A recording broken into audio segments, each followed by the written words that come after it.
Welcome, everyone, to the La Jolla Cosmetic Podcast. I'm your hostess, Monique Ramsey. Today, we have Dr. Luke Swistun in the studio to talk about fat grafting and complications from fat grafting. And it's going to be a very interesting topic today. So welcome, Dr. Swistun. Yeah, thank you for having me on. Thank you for coming. So, a lot of people want to take fat from one place, move it to another. That's very common. It's been done for a long time. So let's just start with the beginnings of the fat grafting. What is really happening? Sure. Well, fat grafting is a known technique. It's been around for a very long time. It's used in reconstructive surgery also, such as reconstructive breast cancer surgery. Patients who had breasts removed or portions of breasts removed and used fat grafting in order to reshape the breast, add more volume to it. But the bottom line is, the simple way to think about this is that you're born with all the fat cells that you're ever going to have in your life. And then that's a simplification, but let's just use it for the sake of this argument. And when a patient gains weight or loses weight in their lifetime, each one of the fat cells just gets a little bit bigger when they gain weight, and each fat cell in their body from head to toe gets a little bit smaller when they lose weight. Okay, and what we're doing is we're basically just redistributing the ratio of where those fat cells live in their body. So to give you an example, like a lot of patients gain weight and it's always the stubborn area in the flanks or in the abdomen, and they know that whenever they gain weight, that's where it goes. You could theoretically liposuction those specific areas and take like 80-90% of the fat cells out of that area and then use those fat cells and put them somewhere else, like let's say in their breasts or in their buttocks or in their face. And then when the patient gains or loses weight in the future, they will gain proportionately less in the area where we liposuctioned from, and they will gain proportionately more in the area that we grafted to. So it's a nice combination of results, and it's a nice long-term investment for a much more graceful aging in the future once you rearrange the fat cells and where they live in your body and the ratios of where they are to the more favorable. Well, as a woman in her mid-50s, I can agree that things do sort of accumulate in a way that you weren't expecting when you were in your 20s and 30s. So, there might be some point to that. So then let's talk about when you're moving it into its new home. What needs to happen and what is the technique involved and to make sure that, the fat kind of survives and thrives in its new home, and what's physiologically going on? So obviously, what we are doing was we are performing liposuction in order to remove fat from one place in the body, which is called the donor site, essentially. And then we're putting it into another place, which is the target area. Classically, sort of in the reconstructive realm, the donor site wasn't really a big deal. Like patients basically would identify an area, I'll just take it from the abdomen, from the flanks or something. And sometimes, some reconstructive surgeons that I've observed even not really pay attention too much to the donor site, which to me is sort of a wasted opportunity, because if you are going to perform liposuction on someone, you should, I think, take the time to give them a really nice result in the liposuctioned area. And then obviously you take that fat and then you inject it back into the body in the area where you do want it. I guess the caveat to this surgery specifically is that this is probably the single most patient-dependent, surgeon-dependent, technique-dependent surgery that there is that we perform. First of all, patients come in all shapes and sizes, which is to say they may have a lot of fat in the places where they want to get rid of it, or they may not. They may have very little fat. So one of your limiting factors will be the amount of fat that you can actually get to graft. The other thing is that the area that you're grafting into may also be well developed and larger, which is good because there's more blood supply there to accept the new graft.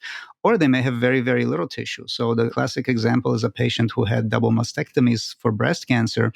That is a very huge challenge surgically, because that patient just has skin on their chest wall by definition, because their breast tissue was removed. So there's very little tissue and therefore very little blood supply left to graft into. So therefore, those patients typically benefit from serial fat grafting, which is to say doing it several times 6 months apart, so that you kind of build up the blood supply back into that area so that you can graft more and more as time goes on and each session goes on. Typically, patients who undergo serial fat grafting are usually, honestly, reconstructive patients because their insurance covers these procedures. And so they can sort of afford to have, a surgery every 6 months for, 2, 3, 4, 5 times even. Whereas in the cosmetic realm, that becomes a lot more challenging because of the recovery involved, because of the cost involved. But nevertheless, that's sort of the best way to do it, the safest way to do it to avoid complications, which we'll talk about in a second. And then also surgeon dependent. The surgeon has to have sort of the mental capacity to limit themselves. Obviously, us surgeons, as plastic surgeons, we want to give the patients the best result we possibly can. So usually that becomes an issue when we graft and the patient doesn't have a lot of volume and we want to give them a noticeable difference. It is a mistake to overgraft. It's if you put too much fat into an area that can't accept that much fat, that fat will die and it will basically turn into those complications that we dread, like fat necrosis or oil cysts and things like that. Basically, what fat necrosis or oil cysts are is basically fat that was inserted under the skin that did not have adequate blood supply to reestablish its own blood supply and therefore stay alive, and it basically just died. And if you have a lot of that in a single area, then that will turn into like a big oil cyst, or worse yet, it'll scar down and become fat necrosis, like a hard lump. So typically, those are consequences of overgrafting, and it's up to the surgeon to really inform their patient about the realistic result that we can get with their tissue, and also be diligent about not overgrafting on the table. We're all tempted to do it. Basically, it's like, I want to give this patient the best result I can. Let's put in just a little bit more. But again, that's a mistake. A lot of times what I'll do is I'll assess the tissue beforehand, before we go to surgery, and I will have a mental number in my head. It's like, I'm only going to put in 100 cc's in this patient or 200 cc's in that patient and no more. And maybe like give or take 50, but that's it. And that's sort of the approach that you really must take in order to try to limit your complications, because once you get those complications, they're very hard to fix. They're very troublesome and they're very frustrating to deal with. Yeah, what do the patients I'm sure you've seen patients come in who might have had surgery elsewhere. They've had some complications. And when they come to you, what are the things that they're complaining of? Like, truly, if there's just an oil cyst, does that mean it's like coming through their skin onto their clothing? Or how do we picture that? Now, usually these are entities that are buried inside of the tissue, but they are symptomatic. So, I had a patient recently that had a fat grafting done by another surgeon who was actually prominent in this field, kind of very well known for this. But, and then this patient, unfortunately, she had the unfortunate complication of a lot of that fat did not survive, and it turned into lumps that she could feel under the skin. This is a thin patient, so she didn't have a lot of padding around, as far as her own tissue, as far as her own fat and breast tissue. She didn't have a lot of padding around those complicated areas, which were basically just hard lumps, almost like large marbles under her skin in the breasts, which she could feel pretty much every day, all the time. She could, when she touched that area, she felt it. When she felt, laid down to bed and like slipped on her stomach, she could feel that pushing into her chest. And they were literally daily symptomatic for her. And this is why she came to me and asked what else can be done. And unfortunately, the options are just like resecting that and causing another deficit, another contour problem sometimes, because you're just taking a large portion of whatever tissue's in there away and maybe causing a dent in the breast. So and resecting means cutting it out, Just right? cutting it out. Yes, correct. Wow. That's really all Okay. you can do, is just a big scar lump that if you want to get rid of it and go back to baseline, go back to nice soft tissue all around, you really just have to cut it out. And then that, depending on the size, that can create a contour deformity, basically a dent in the breast. And then how do you deal with that? Well, you can fat graft again, but you have to be a lot less aggressive. And obviously, you have to first let this tissue heal and then come back 6 months later and graft a little bit and hopefully make an improvement. And if it's good enough, we're done. If not, maybe graft a little bit more 6 months after that. It becomes a lot more frustrating, a lot more time consuming and expensive, I suppose, once that complication happens. So how would a patient interview a surgeon to sort of make sure that doesn't happen? And I know there's no way to say I'm picking this doctor and I won't have a complication. But what are maybe some of the things they should ask or what they should look for? Yeah, it's very difficult to answer because honestly, the patient trusts the doctor, right, to make the decision. The patient has a specific request, and it's really the doctor's job to guide them through what their options actually are based on their body habits, based on how much tissue they have, based on how much fat they can donate from their own body, and based on how much tissue they have in the area that we're going to graft into. And ultimately, I think a lot of surgeons will present themselves as confident and know what they're doing, and they'll show you the best results, the best before and afters. May not disclose necessarily, the patients that had the complications. And honestly, all of us have complications. This is just the art of surgery and the art of medicine. But I guess look at their before and afters, but also look at their ratings, talk to other patients who have had surgery with them. And yeah, I suppose that's really the only research you can do. Is fat no matter where it comes from? Like if it comes from a patient's arms or their flanks or their belly and you're moving it around, is it all kind of the same or is fat different? There are some studies that kind of look at that specifically and look at retention rates after fat grafting from specific areas. And I think the abdomen, the flanks, and the inner thigh were sort of identified as the ideal fat donor sites, which is good because those are usually the areas that patients want to address anyway. There are some patients that don't have a lot of fat, so then we look for other options like other areas. We try to take it from a little bit of the arm, sometimes the upper back. Those areas tend to be a little bit more fibrous, which is to say a little bit less fat, a little bit more connective tissue, and that fat is of a little bit less quality just in general, and that may not have such high retention rates. Again, and it's doctor dependent as well. I mean, one of the things that I've really noticed in my practice that I try to sort of structure my entire surgery around is putting the fat back in as soon as possible. The way I think about it is if you liposuction, then as soon as that fat is removed from the body, it's disconnected from its blood supply and it's just suffocating. And the sooner you get it back into the body so it can start on reestablishing its blood supply, the better. It just basically the physiology is restored. It's back in its own happy environment and it just kind of has a higher retention rate. So I basically organize my entire surgeries based on that. It's like, this is where we're going to take the fat from. How quickly can I get it back into that tissue? Okay, this is the position we're going to start. And then as soon as that's done, the fat can be processed while we're turning the patient. So as soon as they're turned, I can get it back in. I found that that's one of very important variables. But again, that's surgeon dependent. Not every surgeon does that. Sometimes it's more convenient to perform an entire liposuction of a specific area and then flip the patient and then graft when you're ready for it, which may be an hour later or 2 hours later. And that may result in a slightly lower fat retention rate. And does age matter? If somebody's in their 20s, is their fat better than when somebody's in their 50s? I believe it does just because of the vasculature. Again, I think it's all about blood supply in patients who may be older, patients who may have acquired some diseases over time, patients with diabetes, patients who have history of smoking. All of those things affect capillary structure in their body, like basically their blood flow on the microscopic level. And I think that makes a difference. And you mentioned processing. So we're taking it out, it's processing, somebody's processing it, and then it's put back in. What does that look like? There's lots of different competing articles on that, like what's the best way to process. There are some patients, there's some articles that used to advocate just taking the fat and washing it out with saline, so it's the cleanest and the purest and sort of the most yellow, so to speak. So, and then injecting that. And then there's other articles that basically show that actually, leaving a little bit of blood in there is not a bad idea because that has PRP, platelet-rich plasma, which has some growth factors in it. So injecting growth factors with the fat will actually promote better uptake and things like that. So then, obviously, the other thing is exposure, right? If you take the fat and liposuction it, put it in a canister, if you take it from a canister to one container and then from that to another container and then to a third container and then transfer it over, all these processes tend to sort of hurt the fat, so to speak, I think. So I think the less you do with it, the better. There are some purists that basically just advocate doing the least possible with it. They basically put it in a canister and then fat graft it right back from that same canister right back to the body as soon as possible with all the growth factors in it. And that tends to have pretty high, good success rates as well.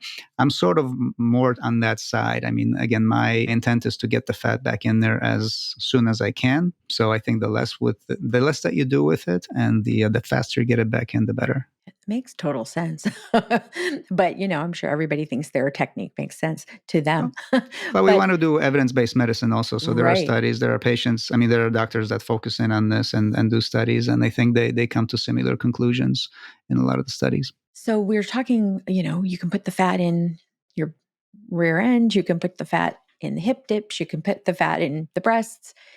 Let's talk about fat in the face. And what does that look like in terms of where in the face do you find that people have lost volume and is a good place to put fat? Yeah. So, to generalize on your question, like you can put fat anywhere, like anywhere you want. So, that's why it's used in reconstructive plastics. You can have a soft tissue deficit on your leg from a traumatic accident and you can fat graft that, to give it a better contour.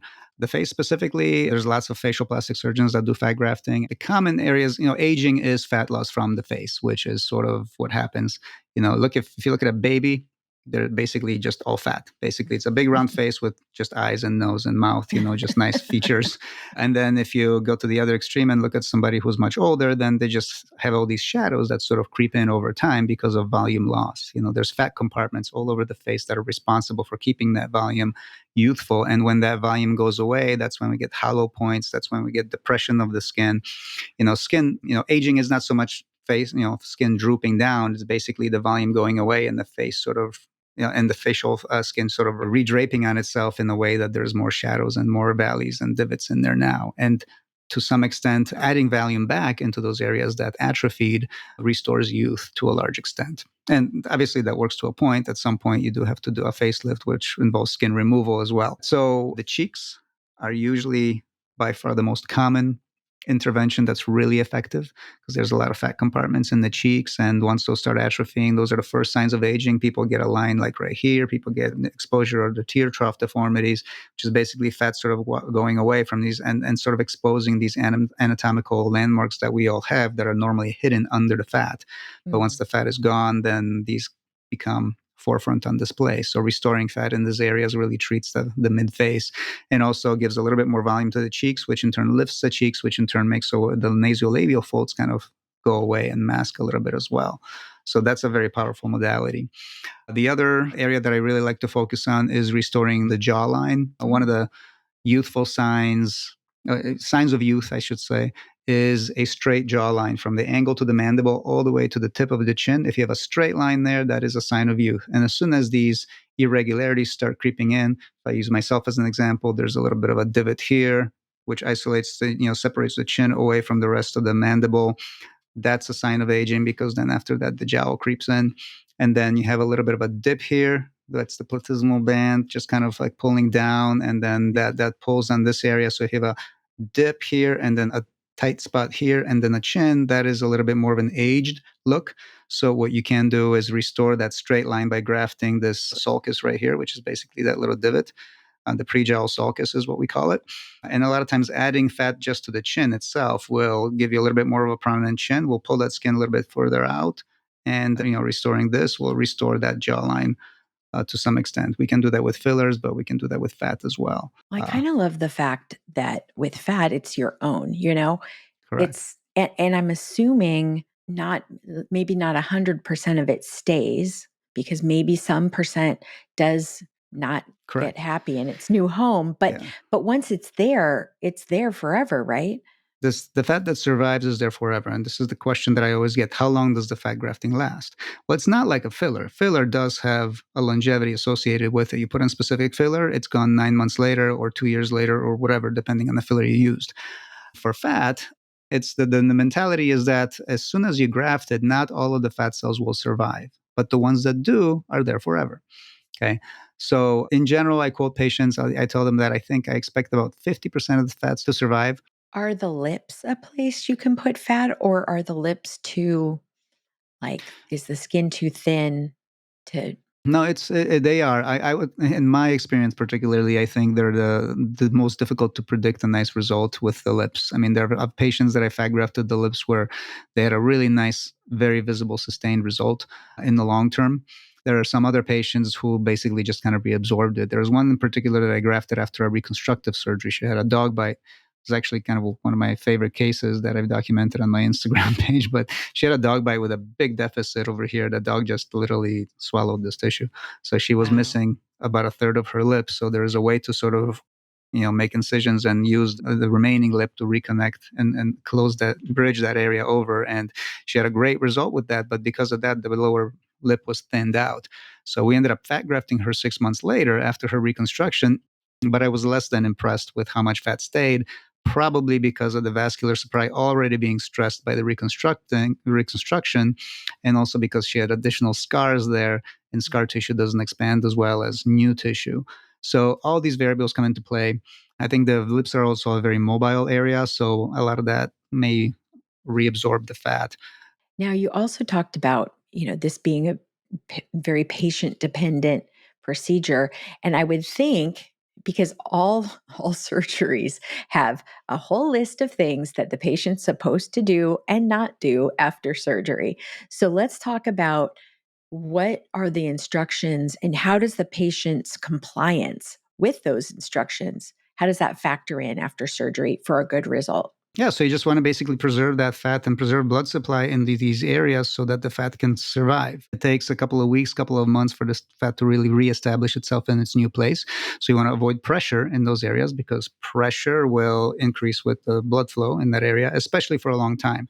Like for if you just, let's say you had fat grafting to the buttocks and you sit down for 2 minutes and then you get up again, doesn't really matter that much just because that blood supply will kind of come right back. But if you fall asleep on your butt for an hour or 2 or 6, then that pressure will basically change the blood flow to that area for a very long time, and that may interfere with how much fat actually will survive. The other thing is to keep hydrated, obviously. The more hydration you have, the better vasculature, the less vasoconstriction, and the blood flow will be better to all these surgical areas. For patients who have low blood counts for whatever reason, who are anemic, they need to be on iron supplements. Or, in one case, I had a patient who was actually on, transfusions for a different reason. But we just wanted to make sure that the timing of our surgery is sort of in between her treatments so that we can optimize her healing. Because obviously red blood cells deliver oxygen to all tissues, including obviously the new fat grafted tissue. So is there anybody who you would say is not a good candidate for fat grafting? Somebody who's remarkably thin, and with the caveat of even within that instance, I'm usually able to find fats somewhere, and these are usually patients that don't expect a huge result. They're very realistic about it. I do have some patients who are very thin, who have very little breast tissue, basically no breast tissue. They just have a flat chest with kind of a nipple there. And they said, I just want something, just want a little bit of a shadow of a breast, just so there's a proportion there and things like that. And I've been able to do that. This is a patient that had serial fat grafting. We did fat grafting on 2 different occasions, and we prioritized her fat. In the first instance, we liposuction from her flanks. She didn't have a lot, but she had something, and we were able to obtain some fat and then graft both sides. And she had a little bit of a modest result. And she was very happy with the fact that now there is something there. And she said, can we do a little bit more?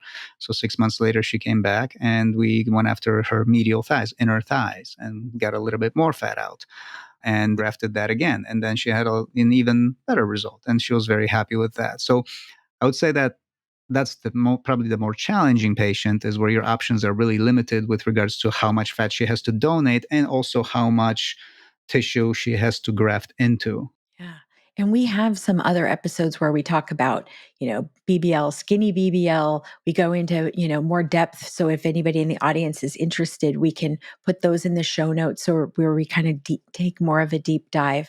But I love that we're kind of concentrating on, what are the complications that can happen? So to recap, we've got oil, cysts, lumps, fat necrosis, meaning fat dying and maybe turning into that lump. Anything else that you've seen?